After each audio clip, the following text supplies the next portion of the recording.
inspired and enthusiastic to do anything. You have to have good friends.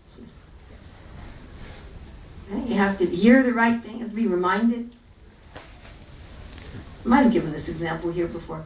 When I was working on my doctoral thesis, they told us that 50% of people in PhD programs don't make it. It's not a very good percentage. And they said the key is that when you're working on your thesis, because the real thing in a thesis is not being able to do the research, because by the time you're at that level, you already should know how to do research.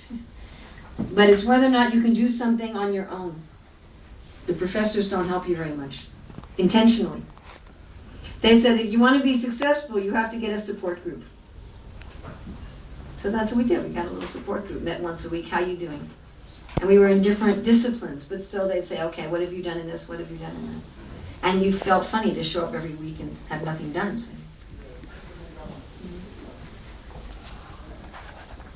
So one needs a support group. One needs, that's why Srila Prabhupada started this ISKCON, this International Society for Krishna Consciousness. It's a lot of trouble to run this society. You can ask our leaders how much trouble it is to maintain a building, feed everybody, have all these programs. It's a lot of trouble. It'd be easier to just say to everybody, okay, read the books, go to your home and just chant and do whatever you can. But by having a society, we can give each other enthusiasm.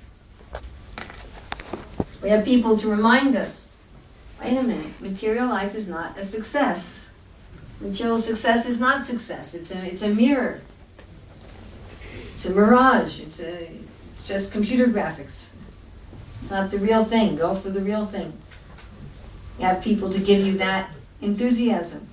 And the best association we have is with great saintly persons. So for that we have these books. You know, the commentary, the purport in these books written by Srila Prabhupada. It's like being with him directly. And then you think, oh yeah, I really want the real thing. I really want the real thing. So how much we're inspired and how much we're enthused depends on what we're listening to. Depends on what we're around. If we're listening to people say, buy 5 new pairs of shoes and 5 new cars and get a bigger house, then we'll, after a while we'll say, yeah, that's what I'm going to do. And if we're around people who say, why go for illusion? Why not go for the reality? Then that's what we'll do. I'm going to look also at one final thing about enthusiasm.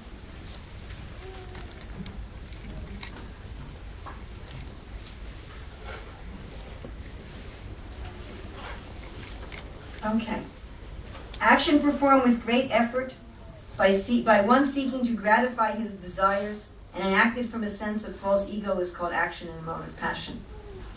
So people who are trying for the illusory things of this world may put out a great effort, and they may seemingly have great enthusiasm and inspiration. But when their effort isn't successful, their enthusiasm wanes. And their enthusiasm goes up and down. Have you noticed that if you're trying to achieve something in this world, sometimes you're enthusiastic, sometimes you're not enthusiastic? That action performed in illusion, in disregard of scriptural injunctions, and without concern for future bondage, or for violence or distress caused to others, is said to be in the mode of ignorance. So one who's very enthusiastic but doesn't care if I'm hurting somebody or not. If I'm hurting myself, if I'm hurting others, what's the result? Who cares? I just want this right now. That's in ignorance.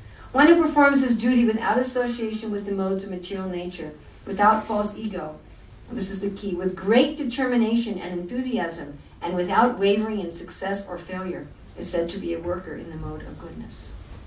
So with great enthusiasm and without wavering in success or failure. So the only way to do that is if what's motivating you is not success or failure on the illusory basis. If we're defining success by illusory achievements, our enthusiasm will not be steady. If we're thinking my success is what I achieve on an external material platform, you cannot have steady enthusiasm. You may be putting out great effort, but it's in the mode of passion. The steady enthusiasm of goodness, and beyond that, transcendental. Let's look at transcendental. Steady enthusiasm of goodness is looking for liberation, but the steady enthusiasm of transcendence is due to love. The steady enthusiasm of transcendence is due to love.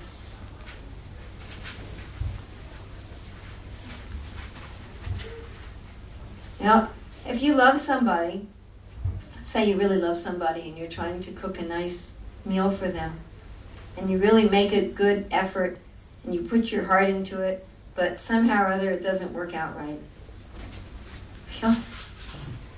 Those of you who cook, you know, sometimes it works and sometimes it doesn't. Even if you've got the perfect recipe, sometimes it just doesn't work. So if you're really cooking with love, when the person you love comes to eat, they're going to appreciate the love, aren't they? Say, you know, I was cooking for 4 hours and somehow, I don't know, it just didn't work this time, fell apart. And you'll just laugh about it, and your love will increase. Don't we have that experience? You don't become discouraged. You don't think, oh, external didn't work out right.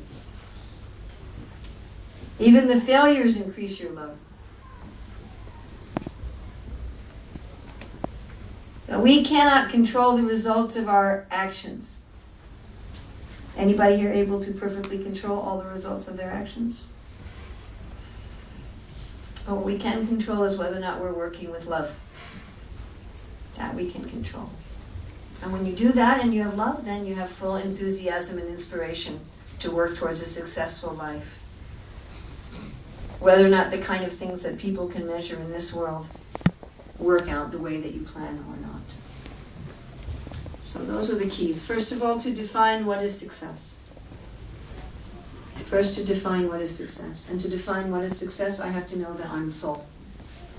And that my success is already there. My success is simply waking up, realizing, and getting the success that's already there. Getting the treasure that's already there for me. That's success. And the next thing is being surrounding oneself as much as possible with people that are going to encourage that view of success, rather than people that are going to encourage something illusory. And the last is to always work with love.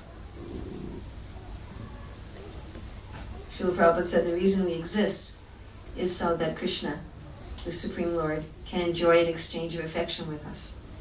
That's what he wants.